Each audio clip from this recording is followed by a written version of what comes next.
Leader of opposition और हम जैसे शिक्षकों को अगर पेपर लीक पे ऐसे इवेंट करने पड़ रहे हैं तो आप सोचिए पेपर लीक कितना बड़ा उद्योग है।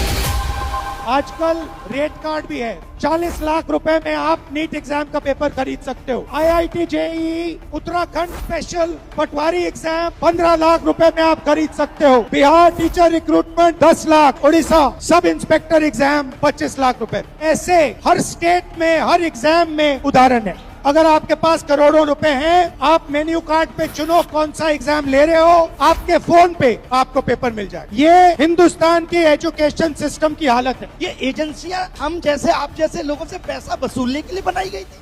आप पैसा वसूलने के लिए एग्जाम करा रहे हैं। मैं ये मानता था, राहुल जी आपके सामने कह रही हूँ कि my PM is very visionary. ये कैसा विजन था कि हम नकली डॉक्टर बना रहे हैं, हम नकली इंजीनियर बना रहे हैं। ये क्यों हो रहा है? क्योंकि हम पेपर लीक नहीं रोक पाए। जब मैं यहाँ आ रहा था तो तमाम टीचरों ने मुझे कहा कि आप लीडर ऑफ अपोजिशन के साथ देखेंगे। ये कैसा डर है? मैं इस डर को भी तोड़ने आया हूँ कि हम सब मिलकर के अगर देश हित की बात होगी, पेपर लीक की बात होगी तो हम ये आवाज उठाएंगे। एक चीज पे तो पॉलिटिकल कंसेंसस हो सकता है, पेपर लीक को हमें खत्म कर देना चाहिए और इस कंसेंसस को डेवलप करना और इसको इम्प्लीमेंट करना सबकी जिम्मेदारी है।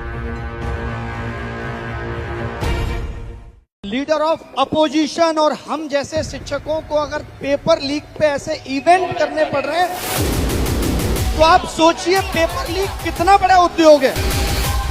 आजकल रेट कार्ड भी है। 40 लाख रुपए में आप नीट एग्जाम का पेपर खरीद सकते हो। IIT JEE उत्तराखंड स्पेशल पटवारी एग्जाम 15 लाख रुपए में आप खरीद सकते हो। Bihar teacher recruitment 10 lakh, Orissa sub inspector exam 25 lakh रुपए। ऐसे हर स्टेट में हर एग्जाम में उदाहरण है। अगर आपके पास करोड़ों रुपए हैं, आप मेन्यू कार्ड पे चुनो कौन सा एग्जाम ले रहे हो, आपके फोन पे आपको पेपर मिल जाए। ये हिंदुस्तान की एजुकेशन सिस्टम की हालत है। ये एजेंसियां हम जैसे आप जैसे लोगों से पैसा वसूलने के लिए बनाई गई थी। आप पैसा वसूलने के लिए एग्जाम करा रहे हैं। मैं ये मानता था, राहुल जी आपके सामने कह रही हूँ कि my PM is very visionary. ये कैसा विजन था कि हम नकली डॉक्टर बना रहे हैं, हम नकली इंजीनियर बना रहे हैं। ये क्यों हो रहा है? क्योंकि हम पेपर लीक नहीं रोक पाए। जब मैं यहाँ आ रहा था तो तमाम टीचरों ने मुझे कहा कि आप लीडर ऑफ अपोजिशन के साथ देखेंगे। ये कैसा डर है? मैं इस डर को भी तोड़ने आया हूँ कि हम सब मिलकर के अगर देश हित की बात होगी, पेपर लीक की बात होगी तो हम ये आवाज उठाएंगे। एक चीज पे तो पॉलिटिकल कंसेंसस हो सकता है, पेपर लीक को हमें खत्म कर देना चाहिए और इस कंसेंसस को डेवलप करना और इसको इम्प्लीमेंट करना सबकी जिम्मेदारी है।